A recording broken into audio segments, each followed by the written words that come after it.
Israel की रोक के बावजूद हजारों फिलिस्तीनियों की भीड़ फाइनली नॉर्थ गाजा पहुंच चुकी है। इसी बीच मिस्र यानी इजिप्ट और जॉर्डन ट्रंप के खिलाफ हो गए हैं और इजराइल की मुश्किलें बढ़ गई हैं। रिमझिम के 5 पॉइंट्स में सबसे पहला पॉइंट आप ये देखिए, रोक के बावजूद कैसे हजारों फिलिस्तीनी गाजा पहुंच चुके हैं और उन्होंने अपनी आप बीती भी सुनाई है। दूसरा देखिए, मिस्र जॉर्डन ने क्यों ठुकरा दिया है ट्रंप का ऑफर। तीसरा देखिए, इजराइल की क्यों बढ़ गई हैं मुश्किलें, कैसे इजरायली नेता ने हार मान ली है।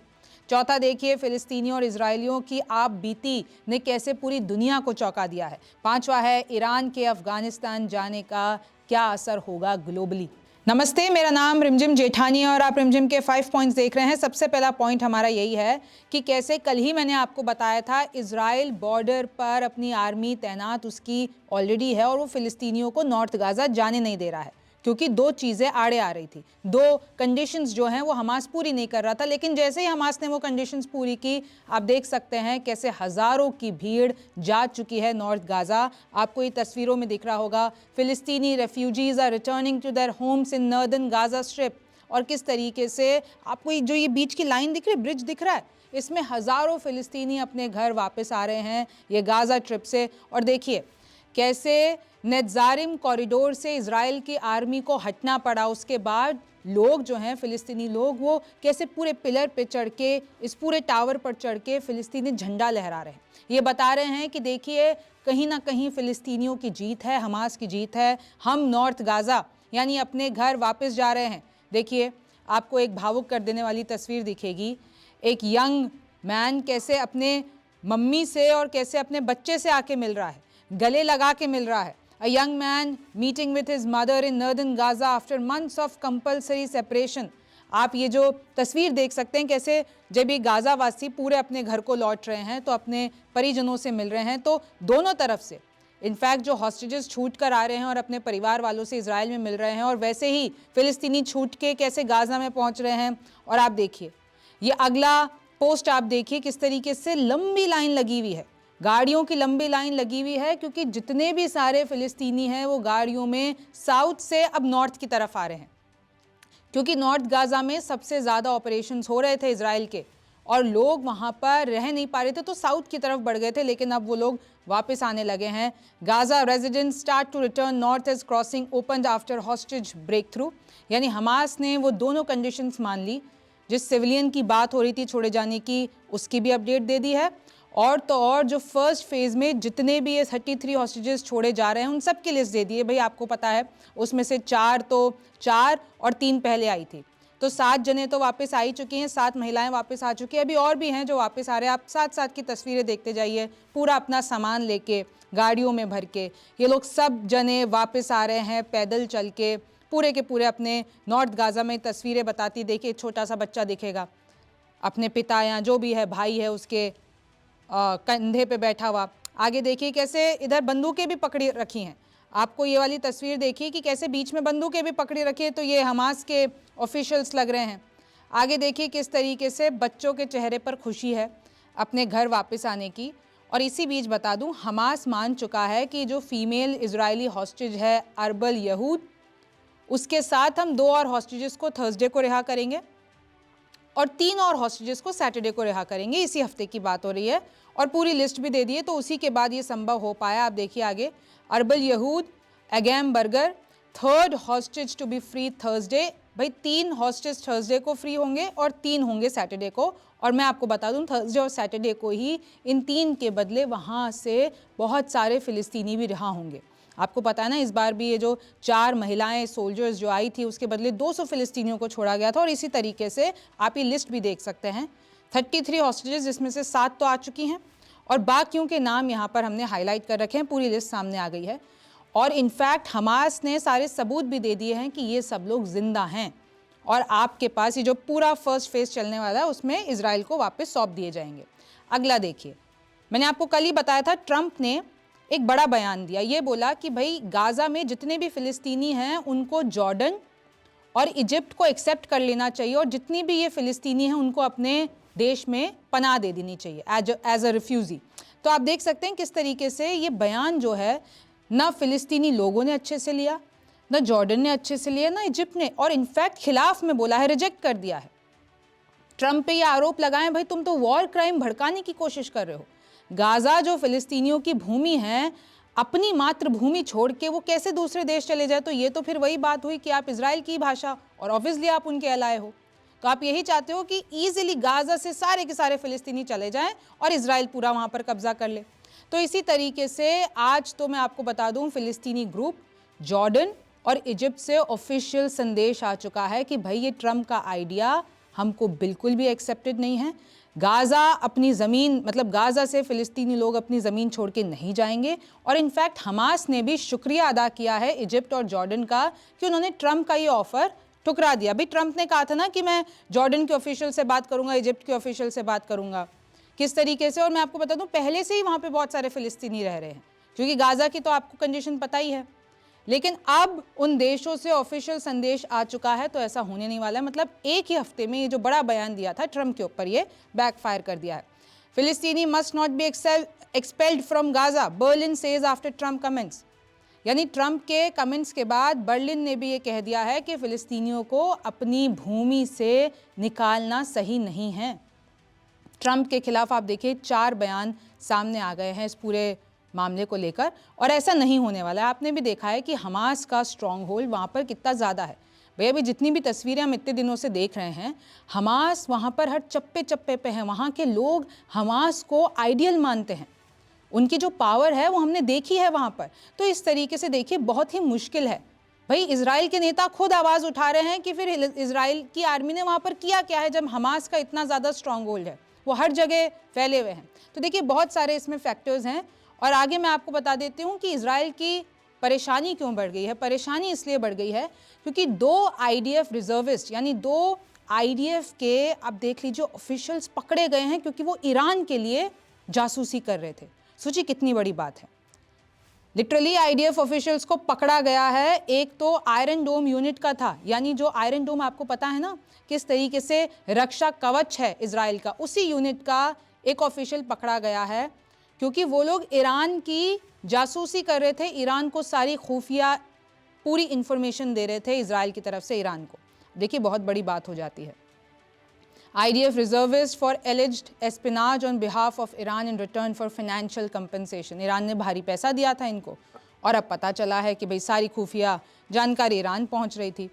अच्छा, बेन गिवीर नेतन्याहू के साथी, नेतन्याहू के गठबंधन साथी, पहले ही सरकार से इस्तीफा दे चुके हैं, और अब तो वो ये भी कह रहे हैं कि ये हमास की जीत है, इजराइल की हार है। सोचिए नेतन्याहू के ही नेता इजरायली किस तरीके से उन्हीं के एक वक्त पे गठबंधन सरकार के साथ ही वो कह रहे हैं कि भाई नेतन्याहू ने जो भी सब कुछ चल रहा है, बॉर्डर खोल दिया, नॉर्थ गाजा भेजना चालू कर दिया है फिलिस्तीनियों को, तो ये हमास की जीत है। अब देखिए बेन गिवीर तो जो ये कमेटी चल रही थी मीटिंग की, उसमें एकदम चिल्लाते हुए बाहर निकले कि मेरे प्रिंसिपल्स पे मैं खड़ा हुआ हूँ, लेकिन इन किसी के प्रिंसिपल्स नहीं हैं। हालांकि मैं आपको एक और बात बता दूँ, जितनी भी हॉस्टेजेस की फैमिली है वो बहुत खुश है, क्योंकि हॉस्टेजेस वापस आ रहे हैं। अब उनकी फैमिलीज़ ये कह रही है कि जितने भी लोग हैं ना जो इस हॉस्टेज डील के खिलाफ है, तो हम उनको सबक सिखाएंगे। तो आप देख सकते हैं बेन गिवीर ने साफ कह दिया है किस तरीके से ये हमास की विक्ट्री है और हम लोगों की हार है। भाई टोटल सरेंडर है इजराइल के द्वारा। Cause says Israel will firmly enforce ceasefire in both Gaza and Lebanon. Defence minister Israel के उन्होंने साफ कह दिया है लेबनान और गाजा में ये पूरी डील जो सीज फायर डील हुई है वो पूरी तरीके से लागू होकर ही रहेगी। हम ये आश्वासन देते हैं, जब तक सामने वाला गड़बड़ी नहीं करेगा हम नहीं करेंगे। आप एक और चीज़ देख सकते हैं, ये इजराइल के लिए टेंशन लेने वाली इसलिए बात है क्योंकि लेबनीज़ आर्मी जिस पर हिजबुल्ला की ये जो हिजबुल्ला और इजराइल की सीज फायर डील है वो टिकी हुई है। भाई क्या है आपको पता ना, सीज फायर डील में ये है कि हिजबुल्ला तो लितानी रिवर के पीछे चला जाएगा और इजराइल वो पूरा साउथ लेबनान वाला इलाका खाली करके अपनी सरहद में वापस आ जाएगा। तो बीच का जो बफर जोन है उसमें लेबनीज़ आर्मी रहेगी और उस पर भरोसा है, लेबनीज़ आर्मी पर पूरा भरोसा है इजराइल को। लेकिन यहाँ तो ये पता चला है कि लेबनीज़ आर्मी के ऑफिशियल्स ही लीक कर रहे हैं इन्फॉर्मेशन हिजबुल्ला को, यानी वो हिजबुल्ला के साथी हो रखे हैं। तो ये इजराइल के लिए भी एक टेंशन वाली बात है कि कैसे एक रिपोर्ट सामने आई है कि इंटेलिजेंट इन्फॉर्मेशन जो है वो ऑफिशियल्स लेबनीज़ आर्मी के और वो भी सीनियर लीक कर रहे हैं हिजबुल्ला को। तो इससे हिजबुल्ला को तो फ़ायदा हो रहा है लेकिन लेबनीज़ और इजराइल को नुकसान हो रहा है। देखिए मैं वही बता रही थी, बेन गिवीर का स्टेटमेंट भी देख लीजिए, टोटल सरेंडर। ये ह्यूमिलिएटिंग है इजराइल के लिए, यहूदियों के लिए, इस तरीके की पूरी डील। और IRNA न्यूज़ एजेंसी की तरफ से भी आप देख सकते हैं, उन्होंने ये छापी है खबर को, फिलिस्तीनी return to northern Gaza shows Hamas victory. Israel के बेन गवीर का ये कहना है। तो आप देख सकते हैं किस तरीके से प्रोजेक्ट किया जा रहा है। अब आप ये देखिए कि ये जो फिलिस्तीनी छूट कर आए हैं उन्होंने क्या आपबीती बताई है, और जो ये हॉस्टेजेस छूट कर आए उन्होंने क्या आपबीती बताई है। तो ये जो फिलिस्तीनी हैं उन सब ने कहा है कि देखिए, जब हम इजराइल की कैद में थे हमको हर दिन मारा जाता था। Every day they used to beat us, they used to treat us like dogs. और किस तरीके से they use dogs to attack us in the prison, मतलब कुत्तों के द्वारा उनको अटैक करवाया जाता था। There was barely any food after that, यानी ये सब कुछ होने के बाद भी उनको खाना तक नहीं दिया जा सकता था, और ना उनको नहाने दिया जा सकता था, ना शावर्स लिए जाने देते थे। तो इस तरीके से उन्होंने अपना दर्द बयां किया है कि किस तरीके से उनको इजराइल की आर्मी ने, इजराइल के ऑफिशियल्स ने रख रखा था। और आज हम जो ये छूट कर आए हैं, ये हमने एक बहुत बड़ी राहत की सांस ली है। लोग रो रहे हैं, लोग अपने परिजनों से आके मिल रहे हैं, बता रहे हैं कि हमको किस हालत में रखा गया।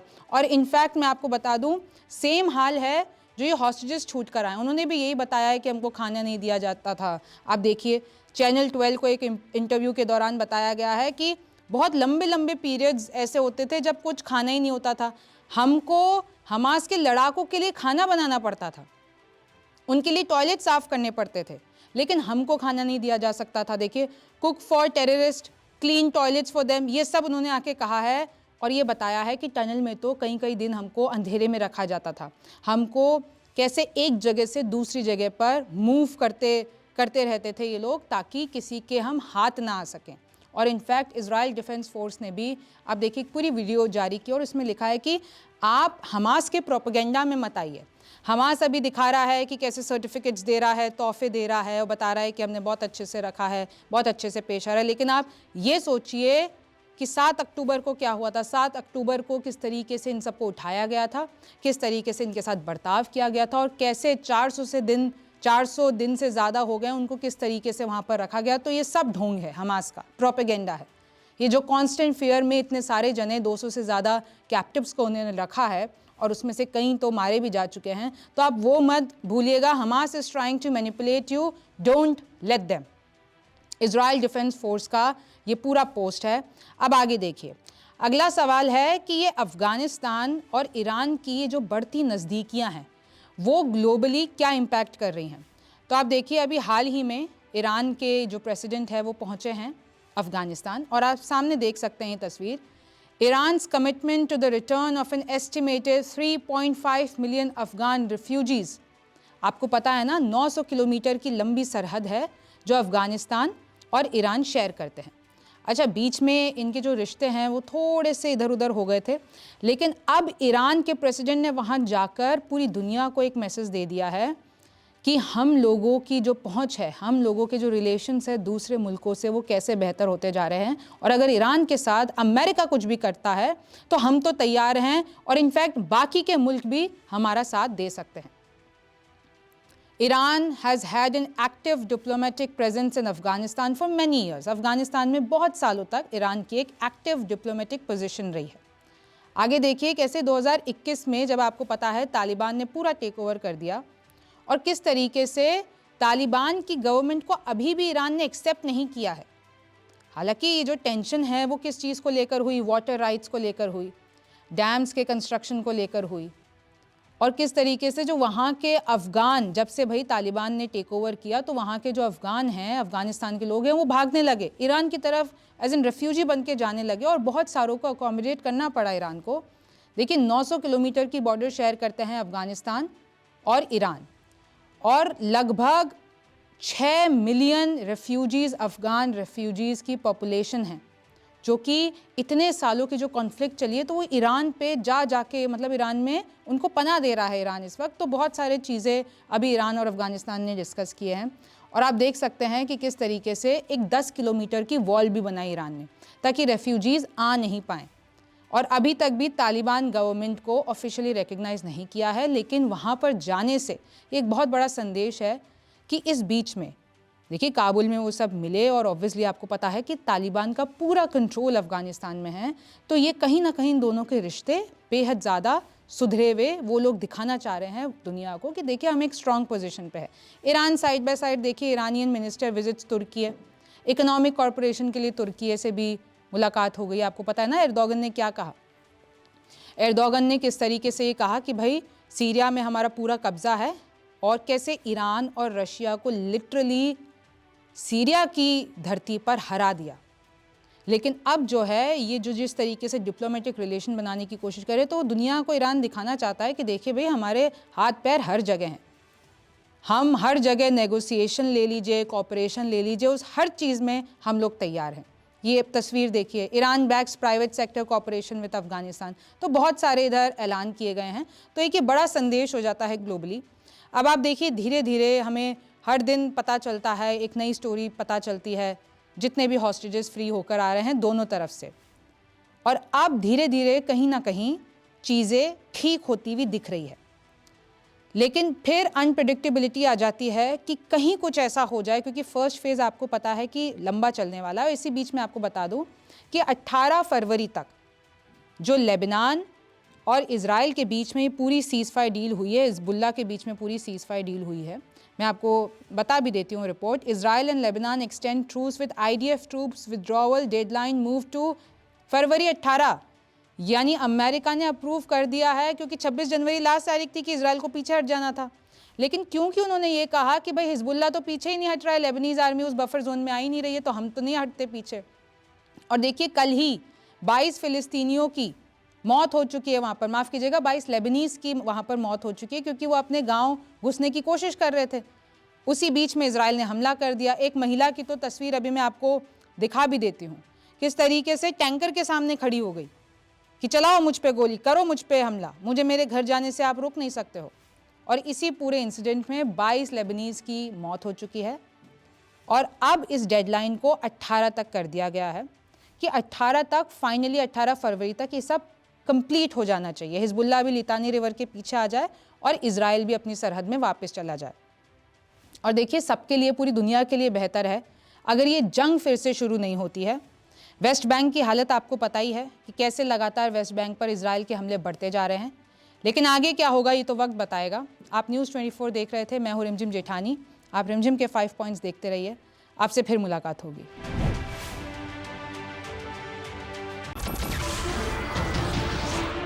नमस्कार, मैं हूं मानक गुप्ता। अगर आपको हमारा ये वीडियो पसंद आया हो तो इसे लाइक और शेयर जरूर करें, और हाँ, हमें सब्सक्राइब और फॉलो करना ना भूलें ताकि आप देश और दुनिया की कोई खबर मिस ना करें। तो जुड़े रहिए हमारे साथ और देखते रहिए न्यूज़ 24।